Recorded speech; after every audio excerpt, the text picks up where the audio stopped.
بسم اللہ الرحمن الرحیم۔ عزیز دوستوں اور طلبہ، حسب وعدہ نحم کی اردو نظم اور غزل کی تشریح کے طریقہ کار کے ساتھ حاضر ہوں۔ آپ کی نحم کی کتاب میں الطاف حسین حالی کی نظم حمد موجود ہے۔ یہ میں نے سکرین پہ بھی دی ہوئی ہے، آپ کتاب سے بھی دیکھ سکتے ہیں۔ سب سے پہلے تو نظم کو پڑھ کے الفاظ کے معنی دیکھ لیں تاکہ آپ کو تشریح کرتے وقت مشکل پیش نہ آئے۔ حمد سرا تعریف کرنے والا، بید راز، کملی موٹی چادر یا چھوٹا کمبل، بن کام ہونا اور بن بغیر، سرشار مست ہونا، آفاق ساری دنیا یا کائنات، مگن مصروف ہونا، ڈوبا ہوا ہونا کسی کام میں، طاعت و عصیاں، طاعت کا مطلب ہے فرما برداری کرنا، بات ماننا، اور عصیاں کا مطلب ہے گناہ کرنا، بات نہ ماننا۔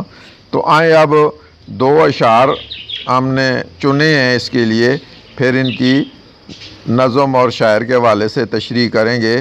تو اشعار ہیں: محرم بھی ہے ایسا ہی جیسے کہ ہے نامحرم، کچھ کہہ نہ سکا جس پر یہاں بیت کھلا تیرا، عظمت تیری مانے بن کچھ بن نہیں آتی یہاں، حیرہ و سرکش بھی دم بھرتے صدا تیرا۔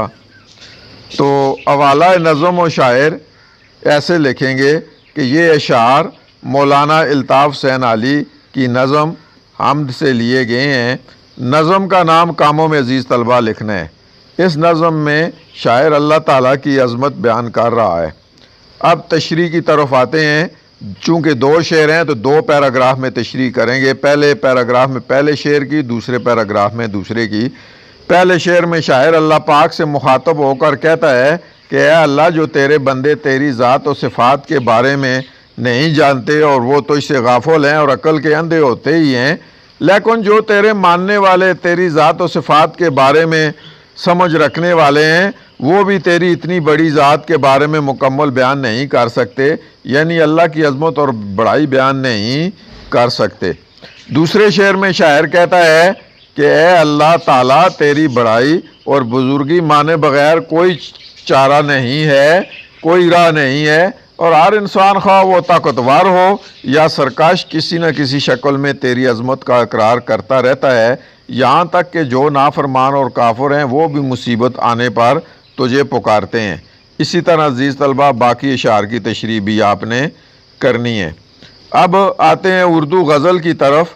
تو آپ کی کتاب میں میر تقی میر کی غزل بھی ہے باقی غزلوں کے علاوہ۔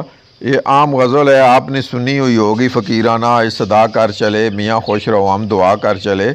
تو اب اس غزل کے پہلے دیکھتے ہیں کہ مطلع کیسے کہتے ہیں۔ غزل کا مطلع عزیز طلبہ غزل کے پہلے شعر کو کہتے ہیں مطلع طلوع ہونے سے نکلا ہے، یعنی غزل جس شعر سے شروع ہوتی ہے وہ مطلع ہوتا ہے۔ اور یاد رکھیں کہ غزل کی مطلع کے دونوں مصرے ہم قافیہ و ردیف ہوتے ہیں۔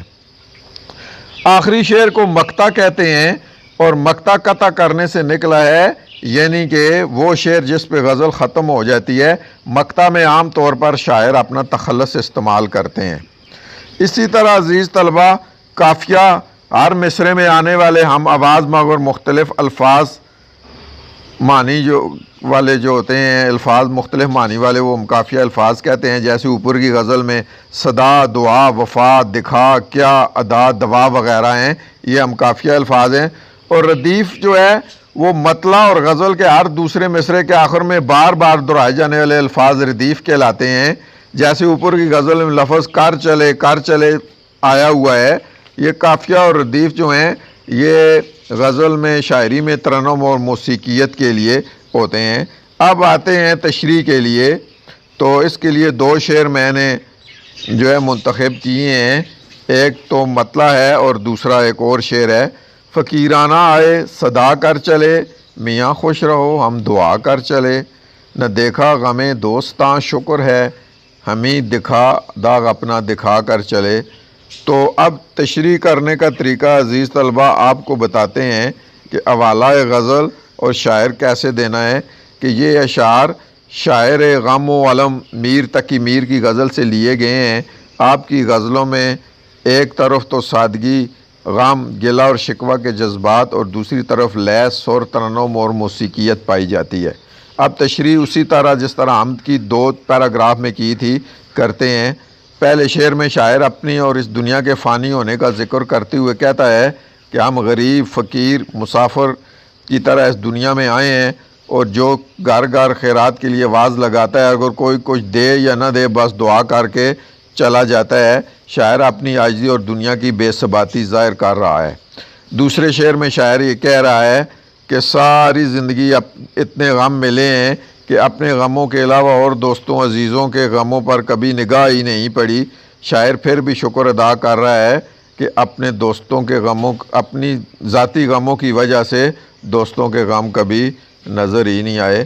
عزیز طلبہ، اسی طرح باقی اشعار کی تشریح بھی کرنی ہے، اور الفاظ اگر سمجھ نہ آئے معنی تو لغت سے دیکھ لیں، آپ کی کتاب کے آخر میں دیے ہوئے ہیں۔ اگر آپ چاہیں تو اس غزل کو نیٹ سے یا کسی بھی اور جگہ سے جو ہے وہ ڈاؤن لوڈ کر کے سن سکتے ہیں۔ آپ کو قافیہ اور ردیف کے استعمال کی سمجھ آ جائے گی۔ خوش رہیں اور میرا یوٹیوب چینل دیکھتے رہیں، سبسکرائب کریں تاکہ ہر آنے والی ویڈیو آپ تک پہنچ سکے۔ والسلام۔